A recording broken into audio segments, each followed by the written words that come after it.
¿Cómo están muchachos? ¿Qué tal? Vamos a continuar con las clases de historia del Perú y el día de hoy nos toca hablar pues de una de las culturas más importantes del antiguo Perú, que es la cultura chavín, pues, ¿no? Este tema ya lo hemos visto el año pasado con la mayoría, pues, ¿no? Pero igual siempre es bueno recordar algunos conceptos que se usan cuando trabajamos el tema de chavín, pues, ¿no? En este caso, para poder ver este tema, esta importante cultura, debemos saber qué es un horizonte y qué es un intermedio. Entonces vamos a recordar que hace bastante tiempo ya, casi 80 años o 90 años, llega al Perú pues un arqueólogo estadounidense llamado John Rowe. Este arqueólogo que va a estudiar todas las culturas que tenía el Perú, luego de haber estudiado todas las culturas, hace una clasificación, una división, pues, ¿no? Donde a las culturas las va a dividir en horizontes e intermedios. ¿Y cómo se hace esta clasificación? ¿Cuál es el criterio que usa John Rowe para dividir a las culturas? Bueno, John Rowe descubre que dentro de la historia del Perú han habido periodos donde una cultura ha predominado, donde una cultura ha difundido su estilo, sus características por todo el país. A este periodo, donde una cultura predomina y difunde sus patrones culturales por el país, le vamos a llamar horizonte, según John Rowe. Luego de los horizontes, viene un periodo de desarticulación, donde los horizontes desaparecen, caen los horizontes, que son culturas grandes, y entonces, ¿qué va a ocurrir? Se van a formar pequeñas culturas, pero a nivel regional. A estas culturas que se desarrollan a nivel regional, John Rowe las denomina intermedios culturales. Entonces, tomando en cuenta estos conceptos, ya podemos trabajar el tema de Chavín de Huántar, que es el tema de hoy. Ahora vamos a hablar de la ubicación de esta cultura, dónde se desarrolló Chavín de Huántar, ¿no? Y entonces esta cultura, pues, creo que la mayoría de ustedes recuerda, se desarrolla en el departamento de Ancash, provincia de Huari, distrito de Chavín de Huántar, de ahí sale el nombre de la cultura, en las faldas de la Cordillera Blanca y a orilla de los ríos Mosna y Huachexa, pues, ¿no? Esto está al norte de Lima. En esta parte del tema, pues, hay que recordar que la cultura Chavín, pues, ¿no? Según el arqueólogo Julio Sartello, tiene un origen selvático, pues, ¿no? Y entonces, Chavín de Huántar es un lugar que está ubicado en un callejón, el callejón de Conchucos en Ancash, y este callejón tiene, pues, digamos, un camino directo hacia la cuenca del río Marañón, ¿no? Según el arqueólogo Julio Sartello, por esta cuenca del río Marañón habrían llegado, pues, los hombres provenientes de la tribu de los Arawaks, tribu selvática, de la cual se habría formado pues la cultura chavín, pues, ¿no? Ahora nos toca hablar del descubridor de esta cultura, pues, ¿no? Y entonces, el descubridor de nuestra cultura chavín, ya es conocido por la mayoría, fue tema de la clase anterior, es Julio César Tello Rojas, pues, ¿no? Médico sanmarquino, que deja la carrera de medicina para dedicarse a la arqueología, a la antropología, no consigue una beca para estudiar en Estados Unidos, en la Universidad de Harvard, y bueno, estudia arqueología y antropología, y cuando vuelve al Perú, él regresa con una meta, pues, ¿no? Quiere demostrar que la cultura peruana es más antigua que otra cultura en América, porque en esa época, pues, un arqueólogo llamado Max Uhle, un arqueólogo alemán, venía sosteniendo la teoría que la cultura peruana era originaria de la cultura maya en Centroamérica. Julio César Tello viene al Perú con la idea de demostrar que esto es falso, ¿no? Y entonces, investigando, revisando literatura, Julio César Tello encuentra que en el departamento de Ancash hay un templo muy antiguo, muy antiguo, y entonces viaja hacia allá y encuentra pues el templo de Chavín de Huántar, descubriendo esta maravillosa cultura. Ahora vamos a hablar de la economía de los chavín. Bueno, muchachos, la cultura chavín es una cultura que se desarrolla en la Sierra de Ancash. Por tanto, su principal actividad económica será la agricultura. En esta parte, los chavín van a tener aportes, pues, ¿no? Uno de ellos es el uso de andenes, por ejemplo, ¿no? Que son las terrazas agrícolas que ves en la imagen. Y junto con los andenes está también el uso de canales de regadío para regar estas chacras en los cerros. Además de la agricultura, también se van a dedicar a lo que es el comercio, pero un comercio basado pues en el trueque, pues, ¿no? Que es una forma antigua de comercio acá en Perú, pues, ¿no? El trueque es un intercambio de productos que antiguamente pues era algo extendido en Perú, ¿no? Ahora ya no es mucho, ahora somos el dinero, pero en esa época no había eso, así que lo que más predominaba era el trueque, ¿no? Y dentro del trueque, pues, el producto más valioso que va a ser comerciado en esta época es la concha Spondylus. Una concha de color rojo que encontramos en las costas de Ecuador, que para los antiguos peruanos tenía un carácter sagrado, ¿no? Porque representaba la sangre del sacrificio, ¿no? Entonces en Chavín vamos a encontrar gran cantidad de conchas Spondylus.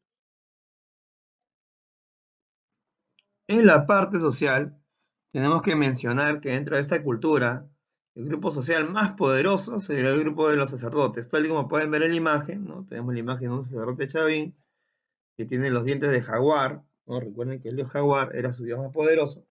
Y entonces, esta clase social, la clase de los sacerdotes astrónomos, va a controlar la sociedad, pues, ¿no?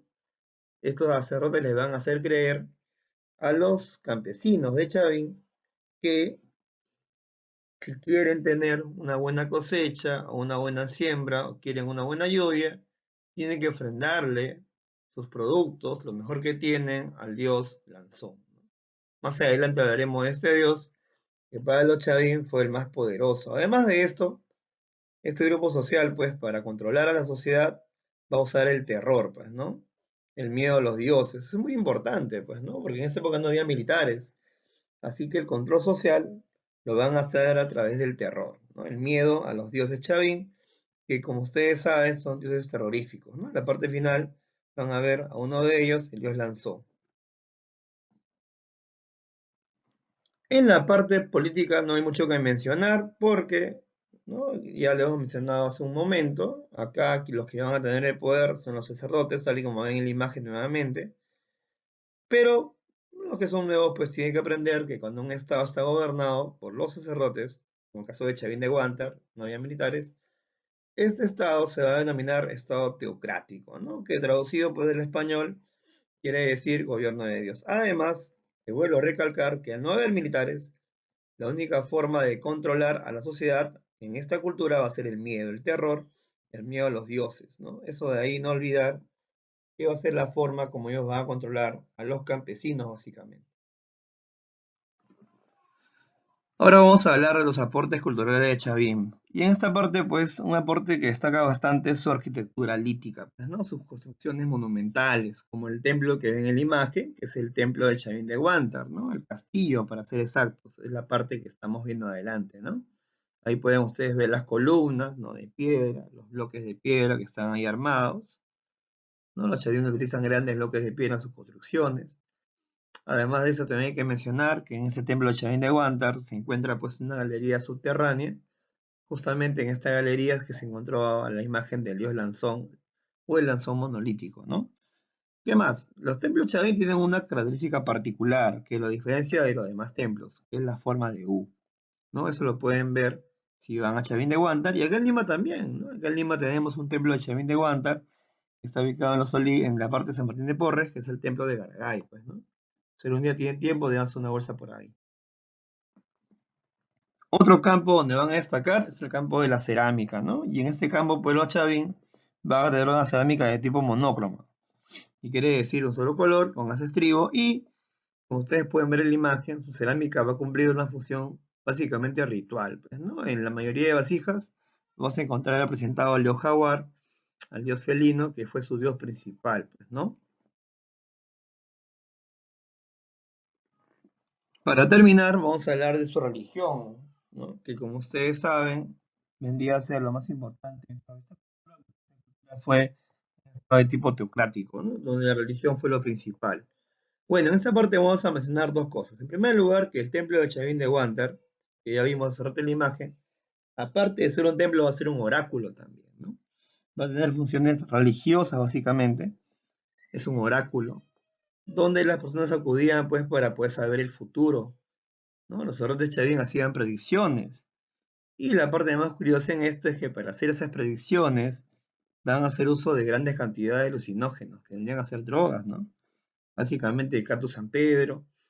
y otras plantas más, como la semilla de choco. Entonces lo que hacían ellos era drogarse, ¿no? Y en estado, y cuando estaban, una vez que estaban drogados, alucinados, según ellos tenían el poder de hablar con los dioses, ¿no? Todo esto era parte de un engaño para hacerle creer a los campesinos, básicamente, que el dios Lanzón, que es el dios que ven en la imagen, podía hablar, pues, ¿no? Les hacían entrar al templo de Chavín, a la parte de las galerías subterráneas, para que hablen con el dios, y como estaban drogados, pues ellos pensaban que en verdad el dios hablaba, pero no era así, pues, ¿no? Lo que ellos hacían era manipular a la gente. ¿Cómo, no? Detrás del dios, ahora sabemos, se colocaban personas con trompetas especiales que reproducían el sonido del jaguar, ¿no? Entonces, ¿qué es lo que ocurría? Cuando la gente entraba a verlo, se escuchaba el rugido de un jaguar y la gente creía la mentira de que en verdad este dios hablaba y era un oráculo, pues, ¿no? En segundo lugar, en esta parte del tema vamos a hablar de los tres dioses principales de Chavín, que son el jaguar, la serpiente y el águila arpía, ¿no? De esos tres dioses que van a formar una triada terrorífica no olvidar, y el culto más importante fue el culto felínico o el culto al jaguar, ¿no? Este dios está presente en la mayoría de esculturas de Chavín, lo pueden ver acá en la imagen de Olanzón y también lo encuentras en la estela Raimondi.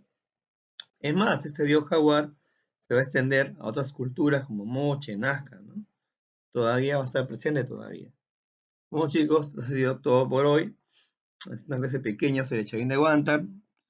Y no olviden responder las preguntas del cuestionario, ¿está bien? Cuídense bastante, pórtense bien, no salgan